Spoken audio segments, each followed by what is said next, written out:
رمضان كريم. السلام عليكم، كنتمنى تكونوا كلكم بخير وعلى خير وبصحه جيده، ومرحبا بكم معايا اليوم في فيديو جديد على القناه. ان شاء الله تكونوا مدوزين ما تبقى من هذا الشهر الفاضل في احسن الاحوال يا ربي.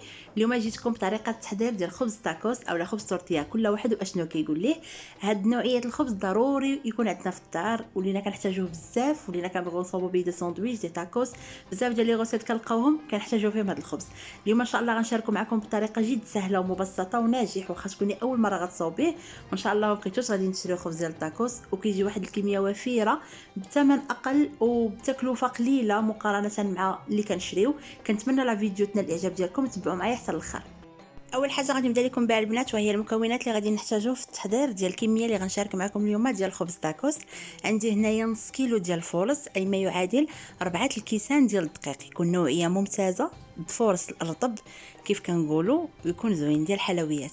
نص كاس ديال زيت المائده، معلقه كبيره ديال السكر سنيده، معلقه صغيره ديال الملحه، ساشي وحده ديال خميره الحلويات، وجوج كيسان ديال الحليب دافي. بالنسبه للخليط الحليب كيبقى على حسب الخليط. فكندوز مباشره كناخذ بول اللي كندير فيه الدقيق ديالي، كنغربلو كامل، وكنضيف عليه خماره ديال الحلويات حتى هي كنغربلها. من الاحسن البنات نغربلو الفورس والخماره باش هكا ما كيجيناش العجين فيه حتى شي حبيبات، وكيجيونا الخبز ديالنا يعني ليس وما فيه حتى شي حاجه. من بعد كنضيف عليها معلقه كبيره ديال السكر سنيده، معلقه صغيره ديال الملحه، ونص كاس ديال زيت مائده. كنجمع العجين ديالي بالحليب دافي كيف قلت لكم. بالنسبه للحليب حسب الخليط، انا هنايا عندي جوج كيسان ديال الحليب دافي، ولكن ما هش ليا الخليط كاع جوج كيسان ديال الحليب، فكنبدا نضيفو شويه بشويه حتى كيتجمع لنا العجين ديالنا. ما كيكونش قاصح بزاف وما كيكونش رطب بزاف. ديجا كنعرفوا انه اي خليط معجون بالحليب كيكون رطب وكيجينا عجينه لينه. فهنا بعد ما تجمع لي الخليط ديالي، ما دلكتو البنات ما حتى حاجه، ما قصتو ما والو، كنحيدوه كنحطوه دو كوتي، كنغطيوه بميكا ولا بابي سولفوريزي، وكنخليوه لمده ديال ساعه ديال المكانه، وكنرجعوا ليه باش نكونوا منه الكويرات والخبيزات ديالنا. هنا بعد ما داز ساعه كيف كتشوفوا معايا العجين يعني كتلقاوه رطاب بزاف ودلك راسو براسو، ما كيمحنكم حتى شي حاجه. صاوبت منه ان بودواغ ولا واحد العجين طولي، وغادي نبدا نقطع في الكويرات ديالي. غادي تشوفوني خديت الميزان، انا هنا كندير الكويرات بالعبار بالضبط باش هكا كيجيونا عبار واحد وتقاده وحده. وحتى فاش كنبغيو نشكلوا الخبيزات ديالنا ما كيجيوناش يعني معجنين بزاف او لا قاصحين بزاف، كيجيونا كاملين تكستور وحده. انا هنا كنعتمد على الميزان، تقدروا يعني اللي شاده العبار في يديها، غير ليسونسيال انكم تخرجوا كويرات كلهم قد. بالنسبه لهاد العبار اللي كندير بالضبط، انا كندير كل كويره فيها ما بين 70 و 75 غرام. هكا كيجيونا كويرات يعني قد، وكيجيونا حتى ملي كنيطاليوهم، ملي كنطلقوا الخبيزات ديالنا كيجيونا عبار واحد وواحد، يعني المقاس اللي زوين بزاف، ما كيجينا لا قاصح ولا معجن ولا الخبز ديالنا. فهنا البنات كنحط الكويرات ديالي كيرتاحوا لي مده ديال 15 دقيقه، ومن بعد كندوز مباشره كنبدا نطيب فيهم لو طون يعني اللي كنوجدوا سطح العمل، وكنسخنوا المقله، لانه المقله بالنسبه للطياب كتكون سخونه بزاف. ولكن اون فوا كنبداو نطيبوا في الخبز كنقصوا البوطه على الحد ديالها وكنبداو نطيبوا فيها عادي، لانه الخبز ديال التاكوس السر ديالو وهو الطياب ما كيخص يكون الخبز يعني محمر بزاف او لا يعني واخد لنا الطياب بزاف باش ما يقصحش لنا مع المده. لانه لا كان واخد لنا الطياب بزاف راه اون فوا غتحيدوه، تقدري تحيديه من فوق المقله هو رطب، مي غير ما تجي فين تصوبي الثانيه الثالثه حتى تلقاه يقصح. ولكن الا شديتي ليه العبار ديال الطياب ديالو راه كيبقى لكم يعني مده طويله بنفس التكستور، كيبقى رطب، تدخلوه كاع الكونجيلاتور حتى سيمانه جوج سيمانات، ملي كتخرجيه كتلقيه باقي رطب وباقي زوين. كيف كتشوفوا معايا تماما البنات في الفيديو، السر ديال النجاح ديال الطياب ديال التاكوس وهو انك ديري العجينه في المقله. اون فوا كيبداو يطلعوا واحد الفقاعات غير شويه كتبداي تقلبيها جوج حتى ثلاثه ديال القلبات وكتحيدها من فوق المقله، كتكون يعني شدات لينا في راسها. كنبداو نتحكموا في الخبيزات ديالنا كيف ما بغينا، كيف كتشوفوا معايا تماما في الفيديو.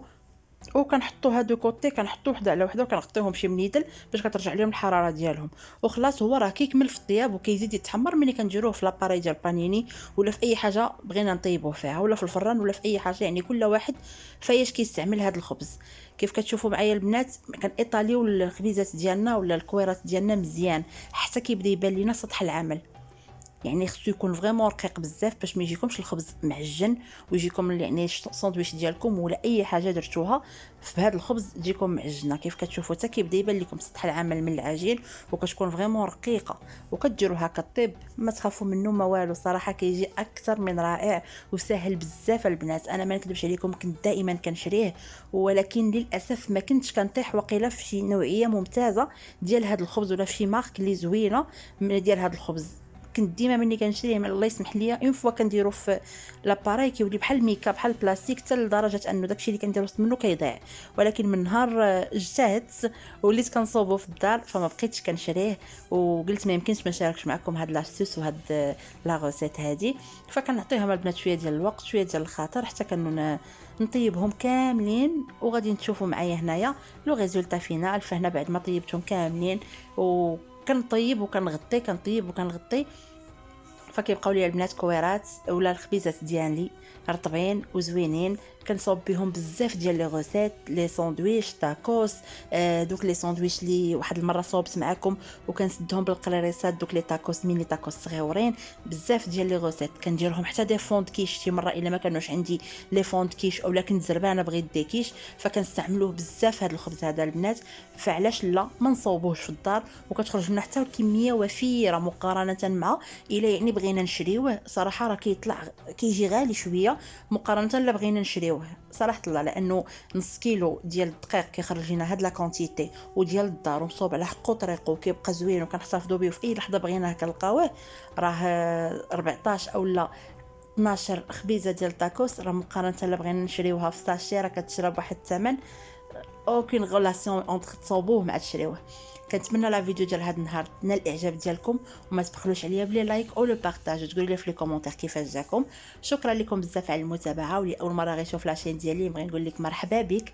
ما تنساوش ديروا ابوني وتفعلوا زر الجرس وتقولوا لي في لي كومونتير كي جاتكم لا فيديو ديال هذا النهار. شكرا لكم بزاف على المتابعه مره اخرى، الله يخطيكم عليا. يا تري بيانتو ان شاء الله، وغنشارك معكم بزاف لي غوسيت في هذا الخبز ديال التاكوس ان شاء الله. الله يقدرني، راكم عارفين مع رمضان ومع الوقت ما كيبقاش، لا اله الا الله. ولكن انا معكم بوغ توجور، وحتى لي غوسيت اللي كندير لكم راه كنديرهم على ديما ماشي غير رمضان جا مرحبا به وغادي يمشي، وان شاء الله نعاودو نصومو بخير وبتيسير.